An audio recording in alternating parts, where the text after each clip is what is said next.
Hi, it's the Lipstick Gal. Thanks so much for watching today. I wanted to do another video about products I wished I hadn't waited so long to buy. If you're curious about the other one, I'll link it for you here as well as the description box below. But there are so many beautiful products in my collection, and I'll tell you, I can't try everything. I want to. Sometimes I don't. But there's a lot of stuff that really catches my fancy, but it holds it for that long. And sometimes I sit and I wait and I don't purchase and I don't purchase and I don't purchase. And finally I break down and then I'm kicking myself. Why did I wait so long? So the other video is full of products that I absolutely love and I wished I had tried sooner. I'm realizing this one's a little eyeshadow heavy, but that's okay. That might be of interest to you. The first brand I'm going to start with is not one that I didn't ever try. I just never appreciated it the way it needed to be appreciated for me to fall in love with it. Is that fair to say? Okay. And most of the products that I got were not products I would initially purchase for myself because they came in Beautylish lucky bags. And I'm talking about this right here.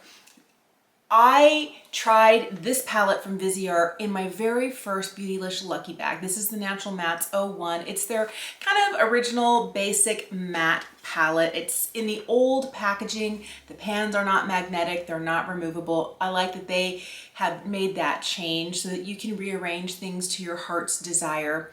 But this is very much working makeup artist packaging. So you can see what it is. It's slim. It fits into a makeup kit. And I guess as somebody who loves metallic eyeshadows, I wasn't as excited about this as I should have been. When this first came into my life in that Beautylish Lucky Bag, I should have just given it a fair shake. But I tried it once or twice and I was like, oh, it's okay, it's matte shadows. But I was head over heel for metallics, for shimmers, for like heavy glittery things. And so this was just not sexy enough for me. Since then, I have really come to appreciate it. The next item I got, I decided, you know what, let me see if I can figure out how to make this work for me. So I picked this up during a Sephora sale and I really didn't use it. And this is the Sultry, is it the Sultry Muse?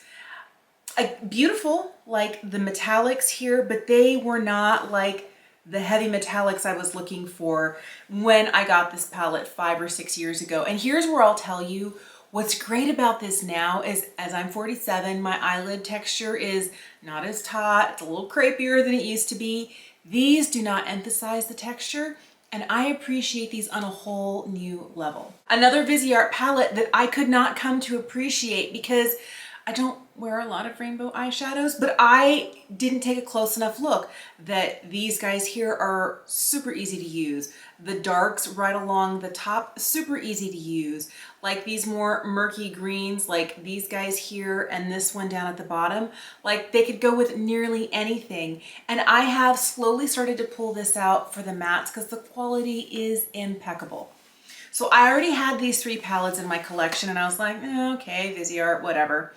And then they came out with something that really caught my attention. And this was in the fall of 2020. They came out with these little quads.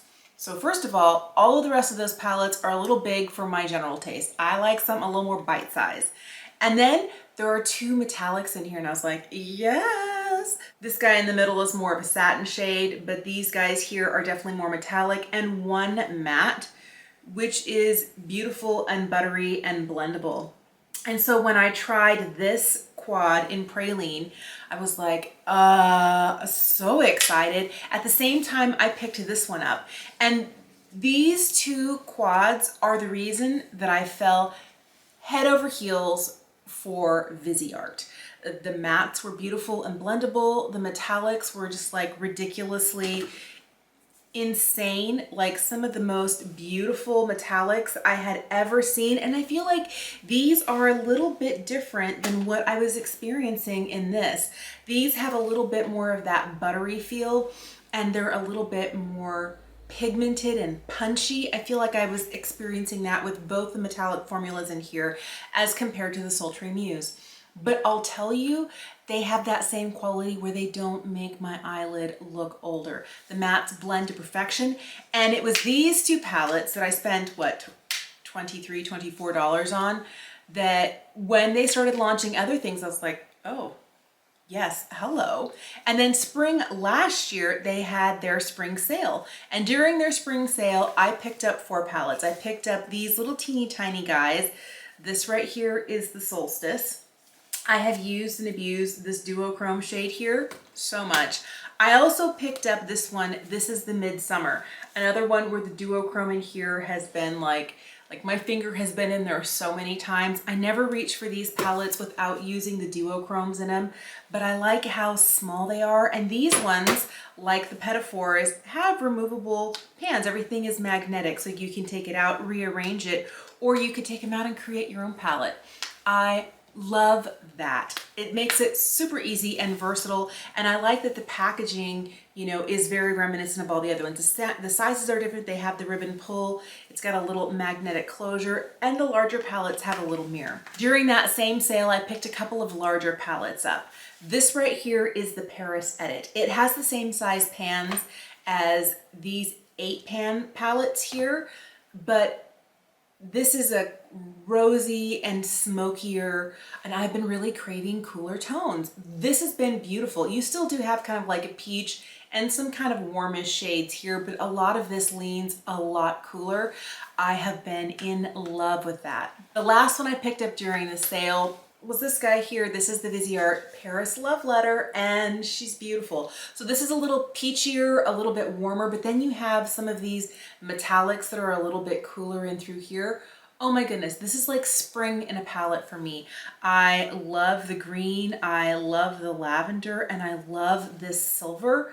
They really take this palette in a very different place than a lot of other peachy or warm palettes go. So I feel like this is a lot more flexible, and it gives me some range. I like that. The one palette that I always wanted to get my hands on that I never did was the Cashmere Theory palette. It's one of their 6-pan palettes. They don't make that Theory size anymore, but what they did do is they released a palette very much like the Theory Cashmere Plus. It's called their Cashmere palette, and it's in the same size as the Paris Love Letter. So you have the slightly larger pans, and these 6 shades right here, it's like the original Theory palette, and then they put it together with some plummy kind of taupey tones. Oh my goodness, I love that you can get like a warm neutral here, and that you can get something that's a little bit deeper, and they pair so well together. Obviously this one here I use as liner a lot. You can see that little line in the corner. I dampen a brush,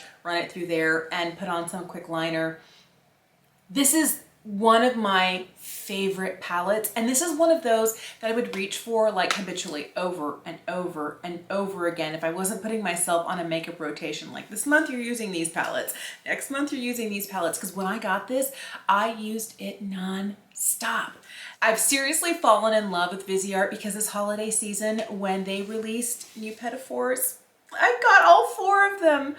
I really love this small quad format, and I never wear blues like this, but this formula makes me want to wear it because look at that.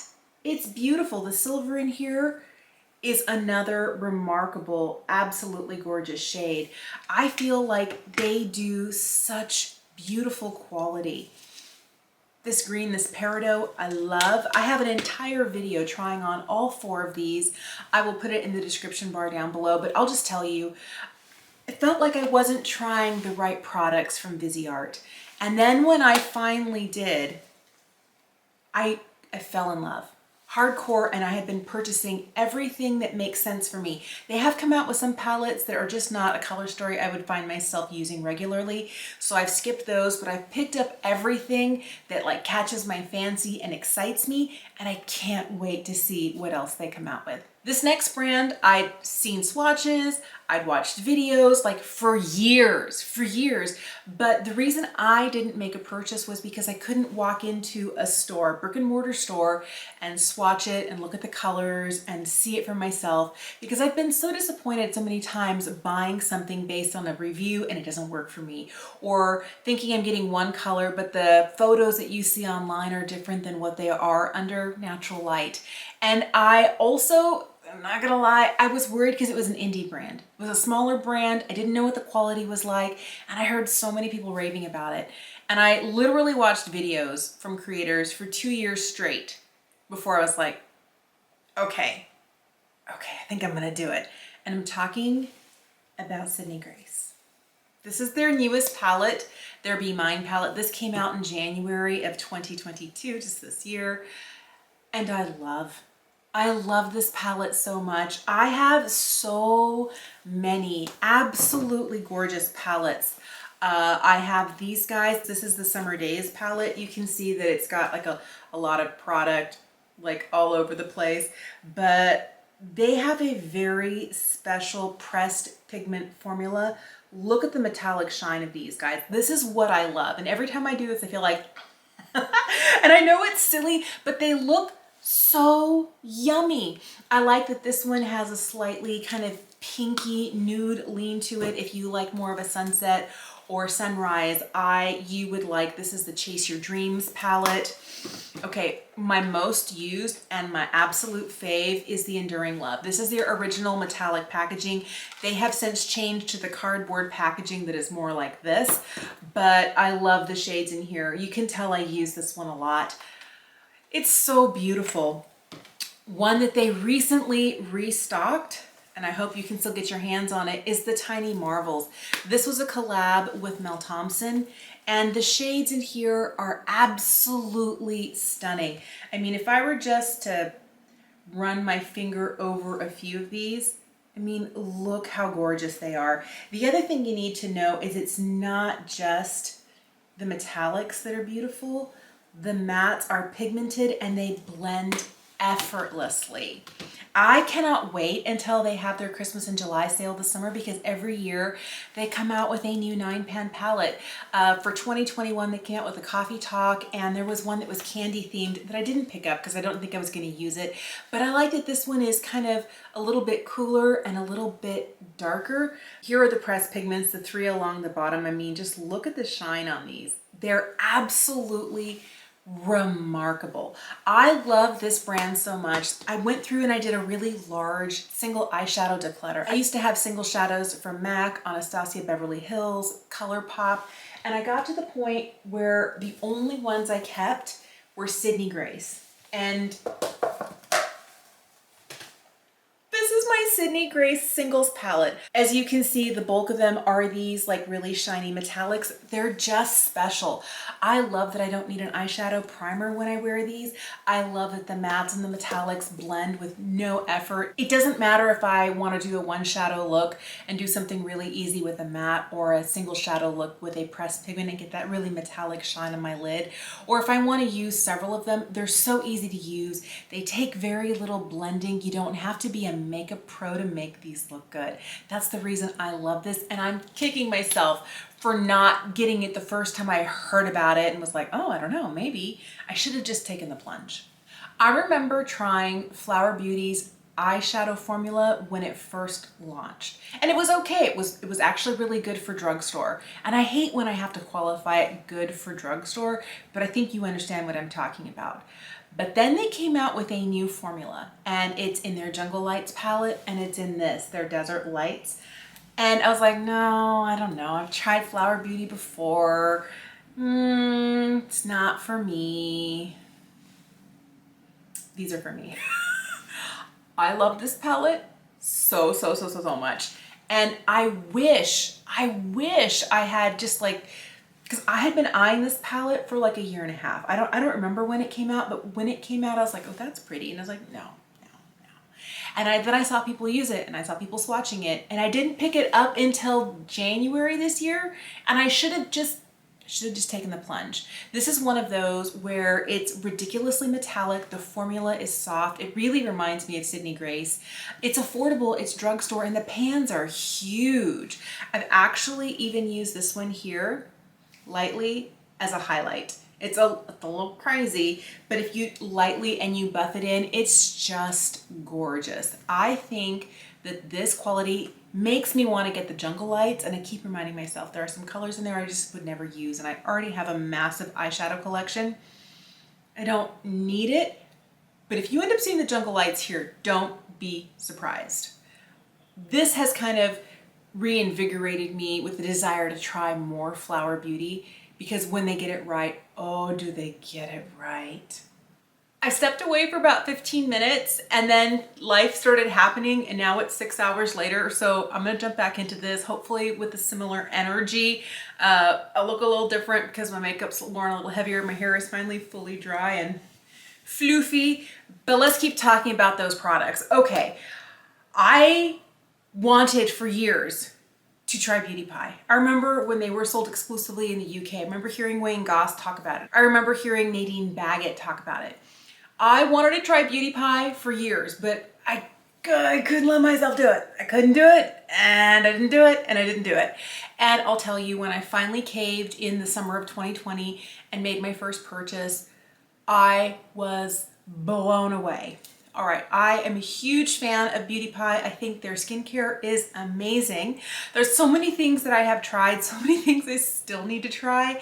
As I was placing my first Beauty Pie order and I was scrolling through the makeup section, I don't know, I was a little worried. I was a little worried because it felt like they were trying to dupe other brands. And I always worry about brands that are there just to ride somebody else's coattails. We'll let you do the innovation, we'll let you do the formulation, we'll let you do the packaging, and then we'll just knock it off. And that was my first inclination with Beauty Pie. And maybe a little bit, but truthfully, I have been so impressed with a few of their products. They have become official holy grails. Like, I always repurchase. I won't ever not have these products. As long as they make them, I'm buying them. And the first one, I use this every single day. This is the Super Luminous Under Eye Genius. It's an under eye corrector. They have two shades. I have tried the medium deep. It's a much peachier in tone. Didn't work for me, so I gave it to my mom. But this is the light medium. It's slightly peachy. I'd say it even leans just a hair pink, but it does very easily conceal my under eye darkness. And it's not like a complete, like all my sins are forgiven. Like, you can still see it, but it dials it down to a level that it's not too intense. The other corrector that I used to use and love daily is the one from Charlotte Tilbury. This is the Magic Vanish. The lightest shade they have is way peachier, and this might be for you, but it was significantly darker. This one blends into my skin better, and this one I can't wear unless I'm committing to wearing concealer over the top. The concealer will hide all of the kind of orangey, peachy tones I have going on, but if I wear it just like this, I look like a little bit of a crazy lady. This I can wear all by itself. There are days that all I want is to not have like dark circles and a little bit of lip gloss. And on those days, I reach for this and I don't have to put anything over the top. This I can't leave the house in unless I'm wearing concealer, foundation, powder, yada, yada, yada. I don't always have the energy for this. And this is so much more expensive than this. I've heard a lot of people say, and I've never tried it, so I'm just throwing it out there, that this is very similar to the Becca Smashbox under eye corrector, and this one is a fraction of the price. So wish I had tried this sooner. This has really made me feel a lot more confident about leaving the house with hardly anything on, just a little brightness under the eyes. I love this. The other product that I didn't know I was going to love and fall so hard for, the first time I tried it on, I was like, I don't know, it seems a little, and then the more I used it, the more I loved it. This is my second compact of the One Powder Wonder in their translucent shade called Uberlescent Universal. So this is white. It looks frightening in the pan, but you can run your finger over it and have hardly anything. The minute you take just a second to blend, it's like, wait, what? Where did it go? It's very lightweight. It's so finely milled. It's a baked powder. It almost feels like, I don't know, Like there's nothing there. It's the lightest weight powder that I have in my collection and I love it. This is beautiful under the eyes. The older I get, the more concerned I'm about putting something that's heavy, that will look like it's sitting on my skin. This I can just keep applying and applying and applying and I can never really see it. Another thing I like about this powder is there is a slight soft radiance. On a scale of 1 to 10, if you're thinking a highlight like one from Ofra, that's like a 10 or an 11. This is like a 0.25. There's really no noticeable shine, there's no mica, there's no sparkle, there's none of that, but it doesn't look like a matte powder. Matte powders, the older I get, the more I notice that mattifying primers really, they make me so flat texturally on the skin that it makes my skin, first of all, look drier, and then I lose all shape. And I want a slightly glowy, like happy look. That's what I get from this. It's never too drying, it's never too heavy, it's never cakey.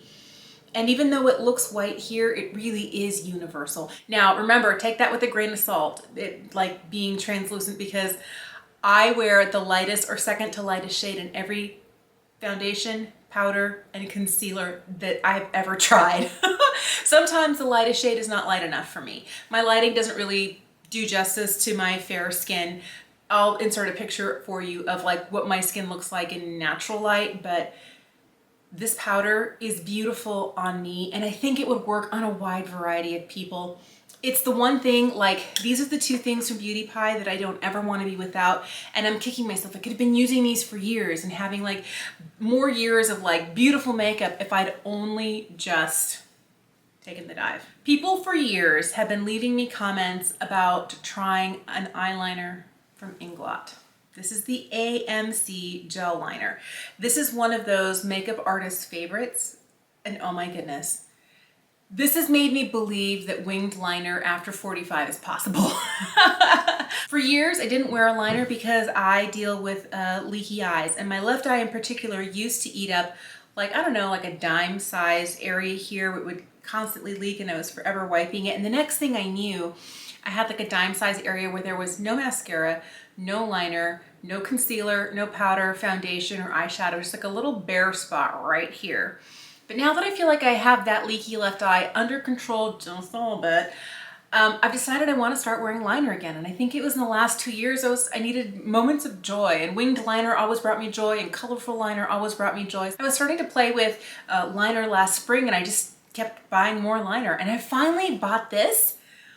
Oh my goodness. This is like literally the best thing. This is the liner that I wear all day at work with a perfect wing that never crumbles, never smears, never like nothing. This is like bulletproof. I love this. I have been using it with a little teeny tiny brush from Dialism. This is the Dialism Tools number 762, the small angle brush, but this itty bitty. And I find that if I just put it in here, I'm gonna grab a little bit of this. I'm getting a beautiful, nice, fine line with this brush. I'll tell you, when I get this right on the eyelid, I can kind of just jab it in between my lashes, draw a real thin line, then even give myself like a little stamp out here to make a little tiny kitten wing. And if I want to, even shove it up in between my lashes, right close to my waterline.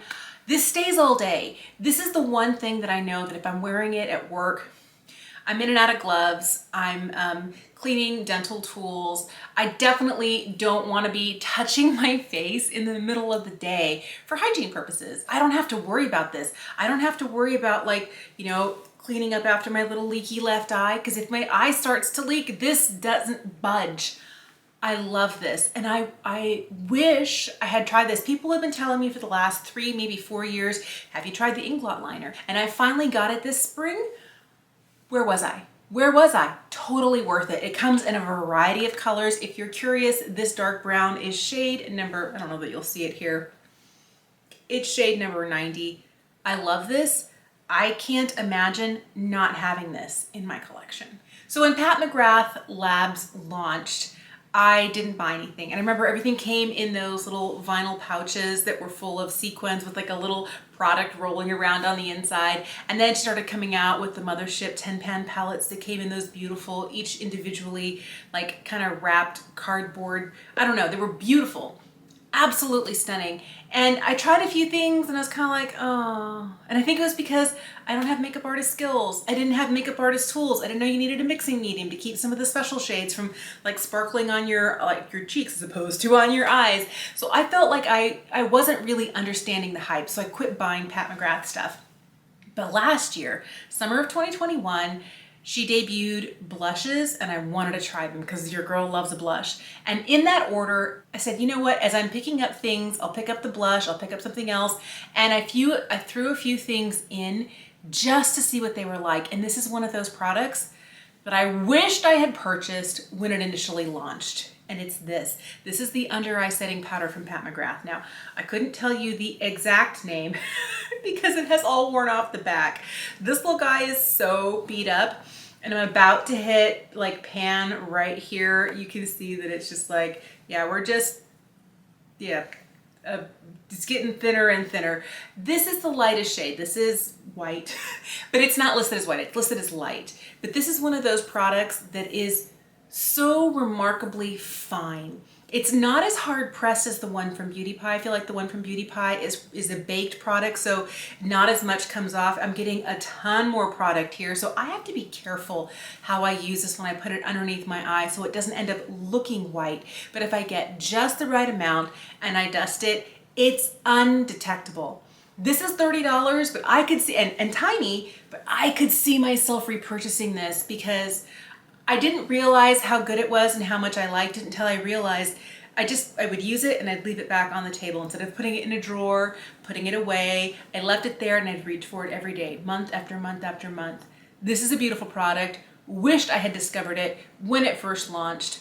Gorgeous, gorgeous, gorgeous. Now I'm kind of curious about the Pat McGrath concealer and foundation. I don't know, if you have thoughts, let me know. I mentioned in my previous video that although I love M Cosmetics, I was very late to the party. I didn't try anything from the brand until February of 2020, and then I fell head over heels. Now, from that point on, every time they launched a new product, I would buy at least one in whatever color I felt would suit me best, with the exception of one product. And that product, it launched and I was like, I'm not getting it. I even talked about it in a Will I Buy It. It launched and I was like, not gonna happen. And it's this. This is the Cosmic Pearl Dewy Eyeshadow. Now I wished I hadn't waited. I wished I hadn't waited. I have two of these and I like that the shades are very neutral. I feel they're very easy to use. So this one here is called Wish and this one here is called Moonrise. Moonrise is a little bit cooler. These are crazy metallic. They are so beautiful. And they give the most beautiful metallic sheen on the eye. They're great for the inner corner. I find that if I apply too much of these to the eyes, they can sometimes catch in the crease right here. But if I do, like, I use the amount that I had on this finger for both eyes and I blend it, and I don't have a real thick layer anywhere. I mean, look at that. Look at that. There's no fallout. There's no, it's just the most beautiful shine on the eye. This one here is Moonrise. This one here is Wish. They are perfect for a one shadow look. And I still have like a ton of product on my fingers. I love these. Now, the reason I didn't buy them right away was because I didn't want to pay $26 for a single eyeshadow. I felt that was kind of a lot. And I waited and I saw a lot of reviews for these and I was like, that's going to be the one product I never buy. And the truth is I caved and I wished I had just gotten them right when they came out. There are days that I'm looking for a quick and fast one shadow look. I'll grab one of these. I know I can blend it in. I can smudge a little bit on the lower lash line, throw on some mascara and I'm out the door. I love these. If I'm wearing like a more elaborate eye look and I want like a serious amount of like shine and sparkle, I'll pick one of these and tap it over the top. I'll use these as an inner corner highlight. They have a really interesting kind of soft, they're not quite as soft and pillowy as like a Super Shock shadow. They don't have the same feel that a cream blush or a cream bronzer would have. They're somewhere between, they're a little drier than a cream. They're not quite a soft, pillowy, plushy Super Shock shadow, but these are beautiful. I don't know that I'll need more than these, but I reach for these so frequently, I'm kind of surprised, and I wished I had picked them up right when they launched. Thinking about another product, this is one of the first, not the first, but one of the first products that M came out with are these. These are the Infinite Lip Clouds. I have two. This is the first one I got. I love this. This one's called Red Divine. The reason I didn't buy it was because I'm like, I don't wear liquid lipstick. At the time that these launched, the only type of liquid lipsticks you could find on the market were the type that were really thin, and when they dried down, they like became one with your lips, but they sucked the living daylights out of them. And it was like drier than dry, and a couple hours later, unless you had cast iron lips, you were flaking, you were peeling, and you couldn't wear a liquid lipstick day after day after day because your lips just couldn't handle it. And I was like, well, M came out with a liquid lipstick. I'm not buying that. That's not for me, because all of my experiences had been really bad with liquid lipsticks. This formula is different. It's fluffy, it's soft, it's moussey. I wouldn't say that it's necessarily like uber hydrating, but it doesn't dry my lips out. It feels very similar to the type of wear I would get if I was wearing just a normal matte lipstick. So these are the two shades. This is Red Divine. This is Rose Nude. They never get to the point where they don't transfer. I'm not saying you're leaving lip prints everywhere. You will have very small amounts of transfer after like they dry, and they never dry like fully. I feel like, you know, I can still go over it and pick up product. But after the first, I would say hour or so, if I'm put it on in the morning, I'm having my morning cup of coffee, I eat some breakfast, I feel like I lose that kind of top layer that could still be like this. And by the time all of that is gone, the color that I'm left with is beautiful. It's matte, still comfortable. I don't get dry, flaky, crumbly lips, and it lasts for a really long time. The other thing is, if you remember those liquid lipsticks from the old days, like the KVD liquid lipsticks or the ones from Dose of Colors, the only way to apply another layer if you lost a little bit in the middle was to remove the whole thing and go again. You don't have to with these. You can apply these straight over the top of themselves. They're just beautiful. They're lovely. They feel amazing on the lips. Wished I had purchased them sooner. It's the sort of formula that if I didn't already have like more than 220 lip products, I would buy more shades. But I feel like I'm very well served with a bright bold red, which is my fave, and then a really easy nude shade. They're super comfortable.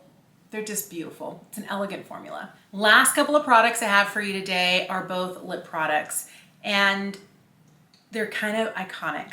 So the first one is the Rouge Volupté Shine from YSL. These had been out forever.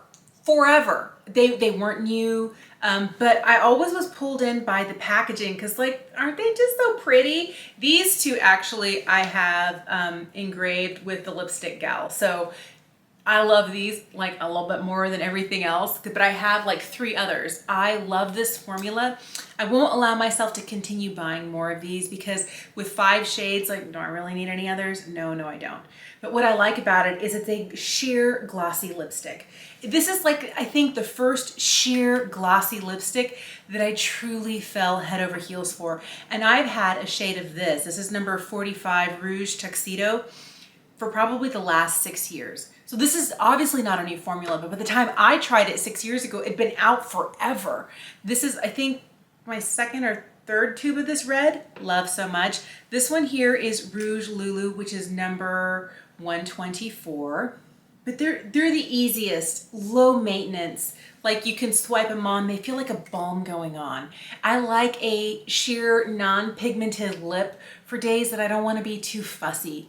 On days that I don't want to worry that if I get just a tiny little hint of something feathering out here, it's not going to be the end of the world, where I don't need lip liner. These are beautiful. They make your lips look juicy and full, and they're nourishing at the same time.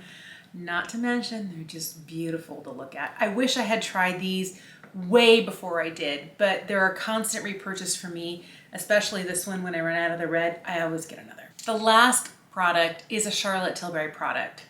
There's a lot of Charlotte Tilbury products that I love. But this was kind of like my first love. And it's the Matte Revolution lipstick. This is the formula that made me believe I could wear a matte lipstick. Up until that point, I had been wearing like the retro mattes from MAC that dried my lips out. I've been drawing stuff from the drugstore that just didn't look beautiful and wasn't cosmetically elegant. It was kind of tugging and pulling on my lip. I never really found anything, and I just like, well, I'm a cream lipstick kind of person. I'm not a matte lipstick, but I love the look of a matte lip. And I feel like makeup formulations have come so far, but when Charlotte debuted these Matte Revolution lipsticks, the first one I picked up, surprise, surprise, was Pillow Talk. And it is still one of my most used lipsticks. I feel like Charlotte does beautiful nude shades that work for a variety of skin tones, but you see how glossy these are? This is not, and it's not drying. There is something in here that makes it almost feel emollient. It glides, it nourishes the skin. I can wear this all day long, reapply after lunch and keep going. So it is fairly long lasting for a bullet lipstick. On top of that, it applies beautifully over the top of itself. It fades evenly, but it doesn't leave my lips like a dry wasteland. That's what I love. Another one of my favorites is the shade Very Victoria. I feel like most of my favorite nudes come from Charlotte Tilbury, and I have, I think only two. I have like 12 Charlotte lipsticks, and only two of them are not the Matte Revolution formula. So this is Pillow Talk. This is Very Victoria. Do they still make Bond Girl? Oh, I love this one. This one's a little bit deeper, but still, it has kind of like a berry twist to it, but it's still very much a nude shade. I love these. I feel so indulgent having 12 of these lipsticks, but they're so beautiful. I love these so much. I was wrong. I have 11 Charlotte lipsticks, and I don't feel bad about any one of them, despite the fact that they can be very similar in appearance, very nude.